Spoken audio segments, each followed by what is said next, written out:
किसी को अपना परिवार मानते हो और उसके लिए कुछ करना चाहते हो, तो फिर तुम ऐसा क्यों सोचते हो कि तुम दूसरों के लिए कुछ कर रहे हो?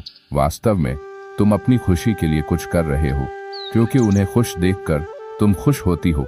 अगर ऐसा करते समय तुम मानकर चलते हो कि तुम दूसरों के लिए कुछ कर रहे हो, तो तुम दुखी रहोगे। लेकिन अगर तुम्हें लगता है कि तुम स्वयं के लिए कर रहे हो, तो तुम खुश रहोगे, क्योंकि जब हम स्वयं के लिए कुछ करते हैं या करना चाहते हैं, तो हमें इसके लिए सांत्वना की जरूरत नहीं पड़ती। भिक्षु आनंद की यह बातें सुनकर उस व्यक्ति के चेहरे के भाव पूरी तरह से बदल गए। उसने कहा, आप सही कह रहे हैं। मैं समझ गया कि अब तक मेरी किस्मत इसीलिए खराब थी क्योंकि वह दूसरों के हाथों में थी, लेकिन अब से मैं अपनी किस्मत को अपने हाथों में रखूंगा। फिर से प्रयत्न करूंगा, पूरी लगन और ईमानदारी से काम करूंगा, और जब तक सफलता नहीं मिल जाती है, चैन से नहीं बैठूंगा।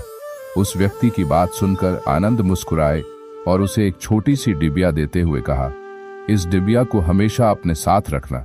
इसमें एक ऐसा मंत्र है जो तुम्हें बड़े से बड़े दुख से भी बाहर निकाल सकता है।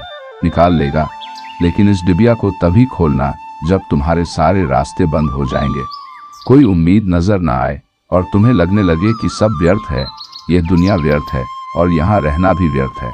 व्यक्ति ने भिक्षु का धन्यवाद किया और उस डिबिया को लेकर अपने घर वापस आ गया। उसने नए उत्साह के साथ दोबारा अपने व्यापार की शुरुआत की और इस बार उसका व्यापार चल पड़ा। अपनी मेहनत और लगन के बल पर बस कुछ ही सालों में वह एक बड़ा व्यापारी बन गया। उसके परिवार वाले भी उसके साथ आ गए और उसका जीवन बहुत ही सुख, शांति और समृद्धि के साथ बीतने लगा। लेकिन समय और किस्मत के खेल को आज तक ना कोई समझ पाया है और ना कोई समझ पाया है। यह सदा एक जैसा नहीं रहता, यह बदलता रहता है। उस व्यक्ति के जीवन में भी बदलाव आया। वही व्यक्ति जिस राज्य में रहता था, उस राज्य पर पड़ोसी राज्य के राजा ने हमला कर दिया।